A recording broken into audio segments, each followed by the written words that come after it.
नमस्ते। मैं हूँ राहुल और आप देख रहे हैं मेरा रुख। किसी ने बड़ी अच्छी बात कही है कि जान हथेली पर होगी तो ही जान बचेगी। लक्ष्य पाना हो तो आगा पीछा सब भूल जाओ और अपने लक्ष्य की तरफ बढ़ते चलो। भद्र देश के राजा अश्वपति ने अपनी बेटी सावित्री को स्वयं वर की तलाश करने के लिए भ्रमण पर भेजा। सावित्री जगह जगह घूमने के बाद वर का चयन कर जिस दिन वापस आई, उस दिन देवऋषि नारद भी वहां पर थे।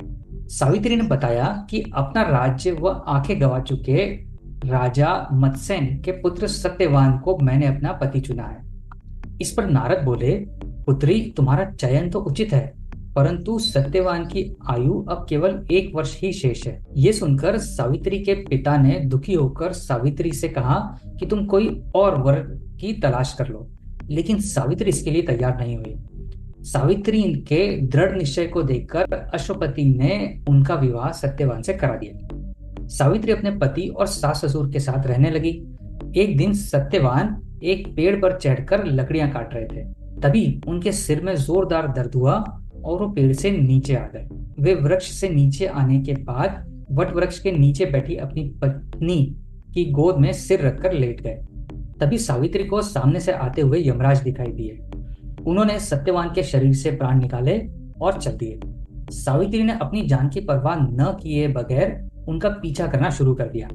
यमराज ने उन्हें वापस जाने को कहा, लेकिन वो नहीं माने। यमराज उन्हें समझाते, परंतु वे कोई न कोई तर्क देकर यमराज को निरुत्तर कर देती और सावित्री पीछा करना जारी रखे।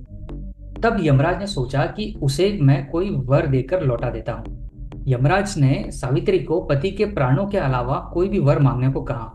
सावित्री ने सास ससुर की आंखों की ज्योति मांग ली। यमराज बोले, तथास्तु। कुछ दूर जाकर यमराज ने देखा कि सावित्री अभी भी पीछा नहीं छोड़ रही है। उन्होंने फिर से वरदान मांगने को कहा। सावित्री ने अपने भाइयों के लिए इस बार वरदान मांगा। यमराज बोले, तथास्तु। इसके बाद भी सावित्री ने पीछा नहीं छोड़ा, तो यमराज ने सावित्री को मुंह मांगा वर मांगने को कहा, ताकि लालच में आकर उसका मन बदल जाए। सावित्री ने पुत्रवती होने का वरदान मांगा। यमराज फिर बोले, तथास्तु, और वर देकर आगे बढ़ गए। इसके बाद भी सावित्री ने पीछा नहीं छोड़ा, तो वो बोले कि अब जब मैंने तुम्हें तुम्हारा मुंह मांगा वर दे दिया है, तो फिर भी तुम पीछा क्यों नहीं छोड़ रही हो? इसका क्या औचित्य है? इस पर सावित्री ने बड़ी ही विनम्रता से कहा कि धर्मराज, आपने मुझे पुत्रवती होने का वर दिया है। जब पति ही नहीं होगा तो पुत्र कैसे होगा? और इसके लिए मुझे मेरे पति वापस चाहिए। सावित्री की बुद्धिमत्ता और लक्ष्य प्राप्ति की दृढ़ता को देखकर यमराज पिघल गए और उन्होंने सत्यवान के प्राण लौटा दिए। क्या बात है, देखा आपने? अगर इस कहानी के मैनेजमेंट ज्ञान की तरफ नजर डालें, तो यदि आपके संकल्प में दृढ़ता है तो आप क्या नहीं कर सकते। तब आप ईश्वर के लिखे को भी बदल सकते हैं। जैसे कि सावित्री ने अपनी बुद्धि, विवेक और जुनून से अपने पति के अल्पायु को दीर्घायु में बदल दिया।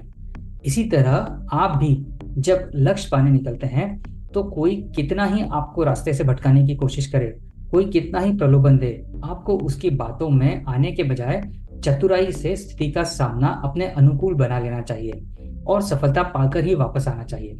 दूसरी ओर सत्यवान के जीवन की तरह ही हर एक कंपनी की जीवन रेखा में भी उतार चढ़ाव आते रहते हैं। कई कंपनियां तो बुरे दौर से गुजरने के बाद जल्दी ही बंद हो जाती है। ऐसी स्थिति में जब लगे कि कंपनी का बचना मुश्किल है, तब सावित्री जैसी दृढ़ इच्छा शक्ति वाले लोग अपने जुनून और बुद्धि के बल पर कंपनी को बुरे दौर से निकालकर बाहर ले जाते हैं और इसके बाद कंपनी प्रोग्रेस करने लगती है और कई रिकॉर्ड बनाती है।